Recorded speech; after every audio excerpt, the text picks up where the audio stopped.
So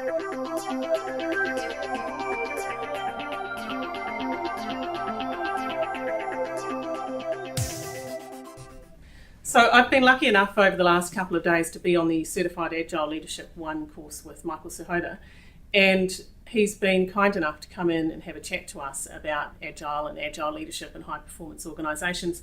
Michael, thanks for coming in. It's awesome glad to be here. Hey, one of the things that became really clear when we were going through the course is that a lot of people have gotten Agile into their organisations, and it's been a few years now, but they're not necessarily getting where they want to go with it. Can you talk to us about what you've seen around the world? Sure. So I'd say that what you're describing is actually very normal. Most organizations are not getting the value and success that they want with Agile. I think, if we look at an Agile transformation program, we're seeing very, very high failure rates. And there's a good reason for that. It turns out that Agile is not just a set of practices and processes. It's actually about a mindset or a culture and a way of being that's not just about IT, not just about technology, not just about getting projects done. It's about creating energized workers. So that's really where the full value comes from. But people are, getting into challenges because there's this confusion about what Agile is really about. And there's even confusion within organizations what they really, really want from Agile. And how are you seeing those challenges manifesting? What kinds of common challenges are people that are listening to us going to recognise? Yeah, great question. So there's extensive industry research around what are the challenges with Agile. I've done my own research training around the world, giving talks all over the world. And the key challenges with Agile are really about Agile as a culture system and leading to culture conflict. It's kind of like getting a round peg in a square hole. And even though Agile is like a very, very powerful approach for getting results and getting high performance, what turns out is that most organizations aren't ready for it. That the way that we need to do some additional work to prepare them so when Agile comes in, they can actually get the full benefits. That's why the challenges are really around culture, around leadership, and around how we approach organizational change. And one of the challenges that we approach organizational change in a non-Agile way. And we do accidentally do things that take away from the engagement of workers, which that's really what Agile is trying to promote, is getting people with fire in their belly who are really energized about making the organization successful. And so we really want to have these engaged people delivering awesome outcomes, and yet we're putting in Agile processes and we're not quite getting there. Mm-hmm. What kind of interventions are helping people to achieve the real benefits they can get? Yeah, that's a great question. So we're seeing success where people are looking at the culture of the organization and not treating culture as some accidental thing or some untouchable thing, but actually using very clear culture models to look very carefully and stand in the truth of what the organizational culture is. And when we do that, then we can actually say, oh, this is really what's happening within our organization. And where do we want to go from here? And creating a chart of, well, this is the kind of company we want to be. It doesn't have to be the whole company. It could be this kind of department we want to be, the kind of team we want to be. When we have that kind of clarity, and that's the why for what we're doing, and people are engaged and aligned around that, then of course success will come. But the challenges we're often doing, saying, hey, we want to be more productive, and hey, you people go do Agile. We'll give you training, we'll give you coaching, go get better, without looking at the whole organizational system of what needs to change to support that kind of initiative. So when you're looking at people that are managing to make that kind of cultural change, that are actually achieving high-performing teams, what kinds of steps are those organizations and those leaders taking that are helping them to get there? Yeah, that's a great question. So probably the biggest shift is that leaders who understand that they're part of the system, that an organization is a complex system, and leaders who look and say, well, what's my role in this? How am I creating the current situation? And what do I desire for myself and how I want to show up to get the results that I want? So it's about, we're seeing success where there are leaders who have an understanding and a real desire to create high performance. And they're ready to put the work in themselves to change their behaviors, have the difficult conversations that are needed to create an environment where Agile can flourish. So in effect, if you're a leader, one of the things you need to do is become a model for those high performance behaviours yourself in order to enable the team to achieve. If you're one of those people that is looking at this and thinking, I want to be one of those leaders, what kinds of concrete and pragmatic steps can people take? That's a great question. So I want to just, before I answer that, just go back. So leaders are not required to grow. They're not required to do that. However, if we want to move to high performance, it's needed. And sometimes leaders are very comfortable, they're satisfied with the results, or they want other people to make the improvements, right? But to move to organizationally high performance, it requires leaders going first. But that's it's a kind of a difficult place. Like, it's not an automatic thing, because that may not be everyone's aspiration. Some people are very comfortable having good companies, right? Not everyone wants to have a great company, one that can thrive against the current world we're in, with fierce competition with companies like Google, Facebook, really high performance startup. That it takes a lot for us to show up as leaders of a company that can really succeed and thrive in the 21st century.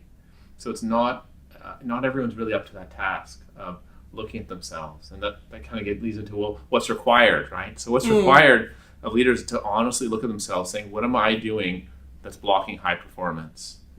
And we have leaders who are ready to take the step of looking at themselves and standing in the truth of how they're showing up. That's really the gateway. Then they'll grow, then they'll start growing, and we can move. And as a leader grows, they're going to be able to grow the whole system. So in the words that I tend to use to describe this is that the consciousness of the leader, how well the leader actually shows up, how they trust people, how they support safety, how they support voice for everyone to contribute to their most, how do they create leaders around them. That is the limiting factor for the performance of the organization. And growing that, it's an act of character, and it takes actually a strong passion to say, yeah, I'm the problem, and yeah, I'm ready to change how I show up so I can create an organization that's going to thrive in the future. So there really has to be a really strong, powerful desire. And yeah, you're asking about what do we need to get there? The desire, the passion, the awareness to look at ourselves, and then it's really just ready to let go of behaviors and grow. And there are many, many different paths for growth. Through the Certified Agile Leadership course, we actually give people a kickstart on that growth journey, and then followed up by the Certified Agile Leadership Level 2, another course plus peer group. And we have another leadership training program beyond that. And this is all designed to help leaders move through their blocks, become aware of their blocks, and start moving through them very quickly. And do you have any sort of inspirational stories that might help make this real for people who are watching, give them a feeling of what that journey might look like if they were going to go on it? Yeah, so we had the privilege of running the first Cal 2, Certified Agile Leadership Level 2 worldwide. And it was really just heartwarming to hear these stories. And I can tell you the story of one manager who went back and scrapped their whole Agile transformation program because they realized that what they were doing wasn't going to give them the success they wanted, and then rebuilt it and restarted it from the ground up, looking very carefully at their own behaviors and how they could co-create with their staff instead of just creating a plan behind closed doors and telling them and having it fall apart because people weren't on board. That's one beautiful story. Another story I could tell you is about someone who's working as a organizational change maker, and they went from being like an agile coach that no one really paid particular attention to becoming the head of their agile user group. And not only that, they became the go-to person that people all across the organization were looking to them to say, hey, can I get your time? Can you please help me? And there's some very simple shifts that these people did as leaders, is to basically stop telling people what to do and start listening to what's going on with people, listening to what's going on in our organizational system to see how they could help as a leader, whether they're a manager, whether they're a change agent, but really listen to what's happening in the system, to really let go of their agenda and their desire to have a specific outcome, to listen to see what the system actually needed to move towards higher performance. And it's something very simple to describe, but it turns out the way we've been conditioned by the families we grew up in, by society, it makes making these subtle changes in behavior that lead to huge results actually a little bit more challenging than one might suspect. And it's actually quite an empowering message. So really, you're saying high performance teams, leaders actually, if they choose to, have the power and the ability to create an environment in which a high performance team can manifest themselves and succeed. It's a matter of looking within. Yeah, well, so this is not a surprisingly new message. If we look at the most valuable research strategy in the world on high performing organizations, I'd say it's from Gallup Research, the Gallup 12 questions, labeled the engagement questions. And if you go back to the book and look at it, he says, well, the root cause of performance of a team or a group is the manager. That's it. Like, we've known this for a long time.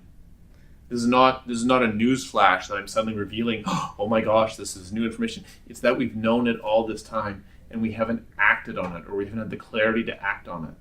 For every leader who's listening to this, if you're not satisfied with your performance, it might be time to look to see how you're contributing to that. That's really the message. And we have a choice then. People have a choice. They can either look inside of, oh, how am I contributing to how people are showing up, or not showing up. It's a choice. And that's why I said everyone has a choice about how they want to, whether they have the courage to look inward to see what's happening, or if they're interested in perhaps looking at another day. I call this the matrix moment. Yeah. Or the red pill and the blue pill. And people can take their blue pill and go back to everyday reality. This guy Michael is cuckoo, doesn't know what he's talking about, I'm not the problem. Or they can take the red pill and say, oh, how could I be the problem? And see how deep the rabbit hole really goes. Fantastic. Thank you so much, Michael. And if you're keen on taking the red pill and exploring things a little bit further, get in touch. Cal might be just the kick you need to get you on your way. Great. Thank you for having me. Thanks.